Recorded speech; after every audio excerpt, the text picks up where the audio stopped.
பரிசுத்த வேதாகமம் புதிய ஏற்பாடு அப்போஸ்தலர் நடபடிகள் 9ஆம் அதிகாரம்.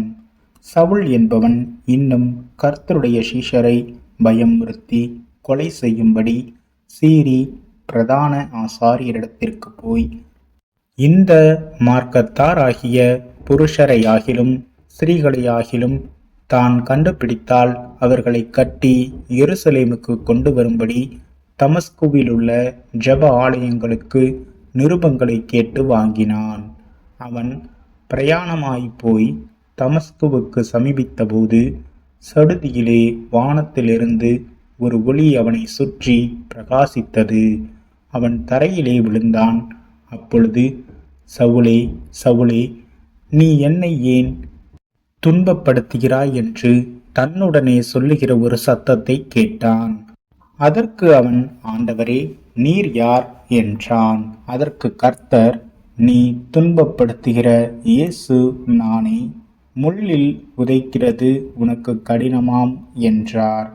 அவன் நடுங்கி திகைத்து, ஆண்டவரே, நான் என்ன செய்ய சித்தமாயிருக்கிறீர் என்றான். அதற்கு கர்த்தர், நீ எழுந்து பட்டணத்துக்குள்ளே போ, நீ செய்ய வேண்டியது அங்கே உனக்கு சொல்லப்படும் என்றார். அவனுடனே கூட பிரயாணம் பண்ணின மனுஷர்கள் சத்தத்தை கேட்டும் ஒருவரையும் காணாமல் பிரமித்து நின்றார்கள். சவுல் தரையில் இருந்து எழுந்து தன் கண்களை திறந்தபோது ஒருவரையும் காணவில்லை. அப்பொழுது கைலாகு கொடுத்து அவனை தமஸ்குவுக்கு கூட்டிக் கொண்டு போனார்கள். அவன் 3 நாள் பார்வை இல்லாதவனாய் புசியாமலும் குடியாமலும் இருந்தான். தமஸ்குவிலே அனனியா என்னும் பேருள்ள ஒரு சீஷன் இருந்தான்.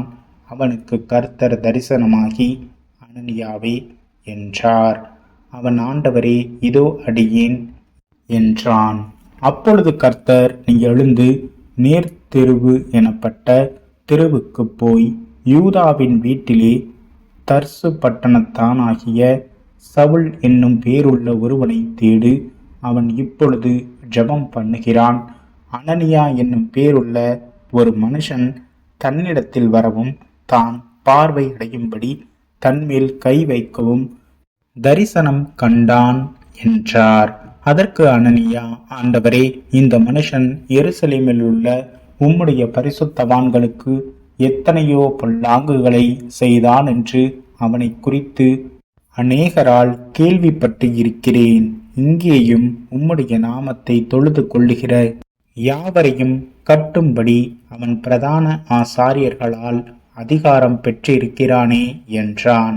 அதற்கு கர்த்தர், நீ போ, அவன் புறஜாதிகளுக்கும் ராஜாக்களுக்கும் இஸ்ரவேல் புத்திரருக்கும் என்னுடைய நாமத்தை அறிவிக்கிறதற்காக நான் தெரிந்து கொண்ட பாத்திரமாயிருக்கிறான். அவன் என்னுடைய நாமத்தின் நிமித்தம் எவ்வளவாய் பாடுபட வேண்டும் என்பதை நான் அவனுக்கு காண்பிப்பேன் என்றார். அப்பொழுது அனனியா போய் வீட்டுக்குள் பிரவேசித்து அவன் மேல் கையை வைத்து, சகோதரனாகிய சவுலே, நீ வந்து வழியிலே உனக்கு தரிசனமான இயேசுவாகிய கர்த்தர் நீ பார்வை அடையும்படிக்கும் பரிசுத்த ஆவியினால் நிரப்பப்படும்படிக்கும் என்னை அனுப்பினார் என்றான். உடனே அவன் கண்களில் இருந்து மீன் செதில்கள் போன்றவைகள் விழுந்தது. அவன் பார்வை அடைந்து எழுந்திருந்து ஞானஸ்நானம் பெற்றான். பின்பு அவன் போஜனம் பண்ணி பலப்பட்டான். சவுல் தமஸ்குவில் உள்ள சீஷருடனே சில நாள் இருந்து தாமதமின்றி கிறிஸ்து தேவனுடைய குமாரன் என்று ஆலயங்களிலே பிரசங்கித்தான். கேட்டவர்கள் எல்லாரும் ஆச்சரியப்பட்டு, எருசலேமில் இந்த நாமத்தை தொழுது கொள்ளுகிறவர்களை நாசமாக்கி இங்கேயும் அப்படிப்பட்டவர்களை கட்டி பிரதான ஆசாரியர்களிடத்திற்கு கொண்டு போகும்படி வந்தவன் இவன் அல்லவா என்றார்கள். சவுல் அதிகமாக திடன் கொண்டு இவரே கிறிஸ்துவென்று திருஷ்டாந்தப்படுத்தி தமஸ்குவில் குடியிருக்கிற யூதர்களை கலங்க பண்ணினான். அநேக நாள் சென்ற பின்பு யூதர்கள் அவனை கொலை செய்யும்படி ஆலோசனை பண்ணினார்கள். அவர்களுடைய யோசனை சவுலுக்கு தெரிய வந்தது. அவனை கொலை செய்யும்படி அவர்கள் இரவும் பகலும் கோட்டை வாசல்களை காத்து கொண்டு இருந்தார்கள். சீஷர்கள் ராத்திரியிலே அவனை கூட்டிக் கொண்டு போய் ஒரு கூடையிலே வைத்து மதில் வழியாய் இறக்கிவிட்டார்கள். சவுல் எருசலேமுக்கு வந்து சீஷருடனே சேர்ந்து கொள்ள பார்த்தான். அவர்கள் அவனை சீஷன் என்று நம்பாமல் எல்லாரும் அவனுக்கு பயந்திருந்தார்கள். அப்பொழுது பர்னபா என்பவன் அவனை சேர்த்து கொண்டு அப்போஸ்தலரிடத்தில் அழைத்து கொண்டு போய் வழியிலே அவன் கர்த்தரை கண்ட விதத்தையும் அவர் அவனோடே பேசினதையும் தமஸ்குவில் அவன் இயேசுவின் நாமத்தினாலே தைரியமாய் பிரசங்கித்ததையும் அவர்களுக்கு விவரித்து சொன்னான். அதன் பின்பு அவன் எருசலேமிலே அவர்களிடத்தில் போக்கும் வரத்துமாயிருந்து கர்த்தராகிய இயேசுவின் நாமத்தினாலே தைரியமாய் பிரசங்கித்து கிரேக்கருடனே பேசி தர்க்கித்தான். அவர்களோ அவனை கொலை செய்ய எத்தனம் பண்ணினார்கள்.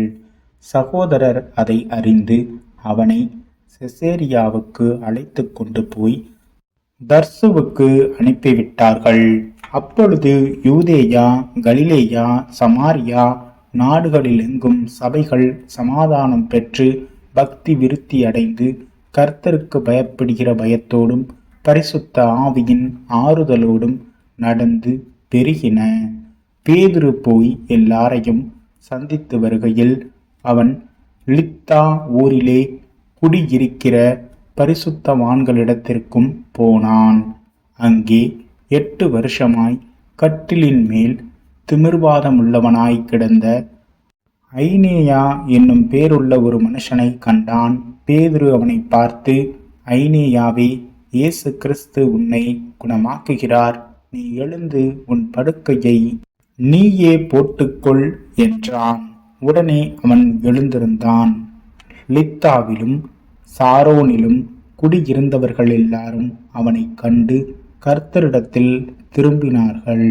யோப்பா பட்டணத்தில் கிரேக்க பாஷையிலே தெற்கால் என்று அர்த்தம் கொள்ளும் தபீத்தாள் என்னும் பேருடைய ஒரு சீஷி இருந்தாள். அவள் நற்கிரியைகளையும் தருமங்களையும் மிகுதியாய் செய்து கொண்டு வந்தாள். அந்நாட்களில் அவள் வியாதிப்பட்டு மரணமடைந்தாள். அவளை குளிப்பாட்டி மேல் வீட்டிலே கிடத்தி வைத்தார்கள். யோப்பா பட்டணம் லீத்தா ஊருக்கு சமீபமானபடியினாலே பேதுரு அவ்விடத்தில் இருக்கிறார் என்று சீஷர்கள் கேள்விப்பட்டு தாமதமில்லாமல் தங்களிடத்தில் வரவேண்டும் என்று சொல்லும்படி 2 மனுஷரை அவனிடத்திற்கு அனுப்பினார்கள். பேதுரு எழுந்து அவர்களுடனே கூட போனான். அவன் போய் சேர்ந்த பொழுது அவர்கள் அவனை மேல் வீட்டுக்கு அழைத்து கொண்டு போனார்கள். அப்பொழுது விதவைகள் எல்லாரும் அழுது தெற்கால் தங்களுடனே கூட இருக்கையில் செய்திருந்த அங்கிகளையும் வஸ்திரங்களையும் காண்பித்து அவனை சூழ்ந்து நின்றார்கள். பேதுரு எல்லாரையும் வெளியே போக செய்து முழங்காற்படியிட்டு ஜெபம் பண்ணி பிரேதத்தின் புறமாய் திரும்பி, தபித்தாளே, எழுந்திரு என்றான். அப்பொழுது அவள் தன் கண்களை திறந்து பேதுருவை பார்த்து உட்கார்ந்தாள். அவன் அவளுக்கு கை கொடுத்து அவளை எழுந்திருக்க பண்ணி பரிசுத்தவான்களையும் விதவைகளையும் அழைத்து அவளை உயிர் உள்ளவளாக அவர்களுக்கு முன் நிறுத்தினான். இது யோப்பா பட்டணம் எங்கும் தெரிய வந்தது. அப்பொழுது அநேகர் கர்த்தரிடத்தில் விசுவாசமுள்ளவர்கள் ஆனார்கள். பின்பு அவன் யோப்பா பட்டணத்தில் தோல் பதனடிகிறவனாகிய சீமோன் என்னும் ஒருவனிடத்தில் அநேக நாள் தங்கியிருந்தான்.